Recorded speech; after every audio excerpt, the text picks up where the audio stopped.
Saviez-vous que parfois, les personnes qui partent en retraite avec trop de trimestres ont le sentiment de s'être fait avoir? Saviez-vous que retraite à taux plein ne signifie pas toujours retraite complète? Tout cela, c'est à cause de la façon dont votre durée de carrière est prise en compte dans le calcul de votre pension.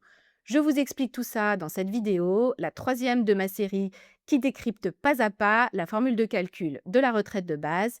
Si vous appréciez ce contenu, vous pouvez me soutenir en likant cette vidéo, en la partageant dans votre entourage et en vous abonnant à ma chaîne. On se retrouve juste après ça.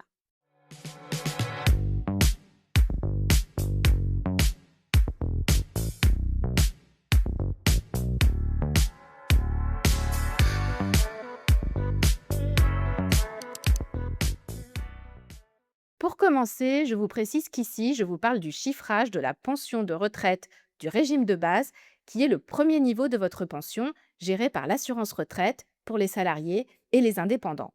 N'oubliez pas que ce niveau sera complété par une retraite complémentaire, d'où son nom, qui, elle, fonctionne en points. La durée de carrière est donc un élément qui sera pris en compte pour calculer votre retraite de base. On parle aussi de durée d'assurance. La durée d'assurance, c'est tout simplement l'ensemble des trimestres que vous avez acquis tout au long de votre parcours, qu'ils soient cotisés, gratuits, rachetés ou encore tout ce qui est trimestre supplémentaire, par exemple au titre des enfants. Et si vous voulez en savoir plus, je vous invite à regarder ma série dédiée au trimestre de la retraite avec une vidéo qui vous décrypte chaque type de trimestre et comment les obtenir. Et pour connaître votre nombre de trimestres acquis à ce jour, c'est très simple, il vous suffit de consulter votre espace personnel sur le site de l'assurance retraite. Dans ma précédente vidéo, je vous ai expliqué comment votre nombre de trimestres impacte le taux de votre retraite, qui est le second élément de la formule de calcul de la pension. Le premier élément, c'est la moyenne de vos 25 meilleurs revenus de carrière. Sachez que votre nombre de trimestres va aussi jouer un autre rôle directement dans le calcul. Et oui, c'est le troisième élément du calcul de la pension de l'assurance retraite, qui est en réalité une fraction. Au numérateur, le nombre de trimestres que vous avez acquis lorsque vous partez en retraite. Au dénominateur, c'est le nombre de trimestres qui vous est demandé pour obtenir le taux plein, c'est-à-dire celui qui figure dans ce tableau en fonction de votre année de naissance. Donc au final, le chiffre du haut va dépendre de votre durée d'assurance au moment où vous partez, alors que le chiffre du bas est figé et fixé en fonction de la réglementation en vigueur. Du coup, vous l'avez compris, si vous n'avez pas tous vos trimestres au moment où vous partez en retraite, c'est la double peine.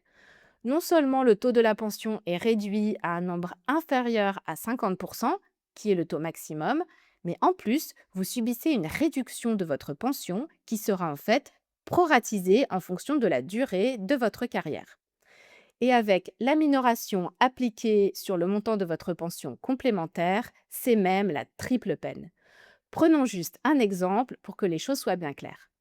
Imaginons que vous partez en retraite et qu'il vous manque 4 trimestres sur les 172 qui vous sont demandés.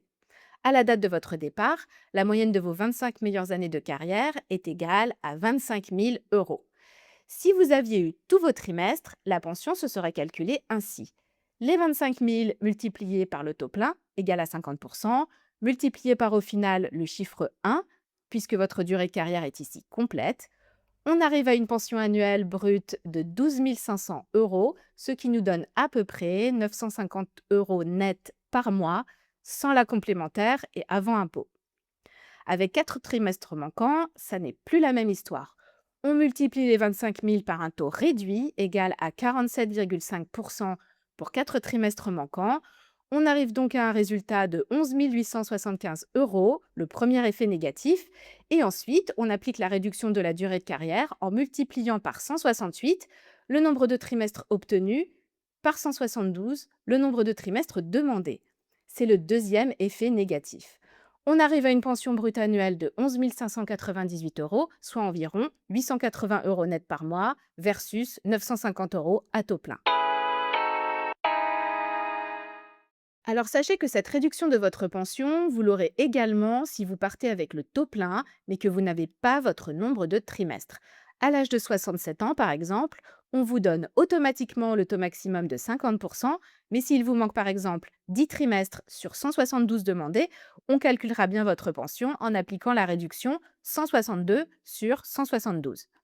Même chose si vous partez dans le cadre d'un dispositif où l'on vous donne le taux plein d'office, comme par exemple la retraite pour inaptitude au travail. Si votre carrière n'est pas complète, vous avez beau avoir le taux plein, n'empêche que vous aurez quand même la réduction. Autre précision très importante sur ce rapport durée effectuée, durée demandée, sachez que les trimestres retenus au numérateur sont obligatoirement ceux du régime de l'assurance retraite.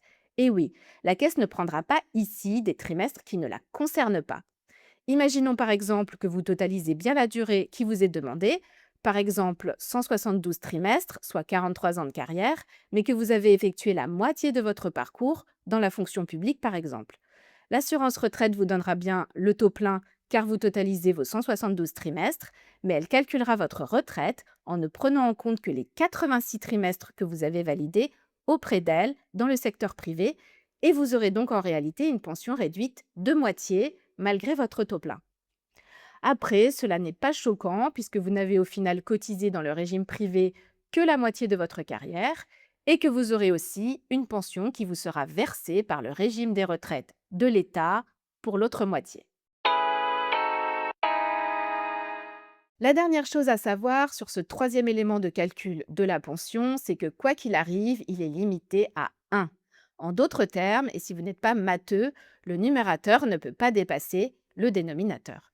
Et oui, si vous partez en retraite avec 200 trimestres, vous aurez un calcul limité à 172 sur 172, si par exemple c'est votre nombre de trimestres demandé.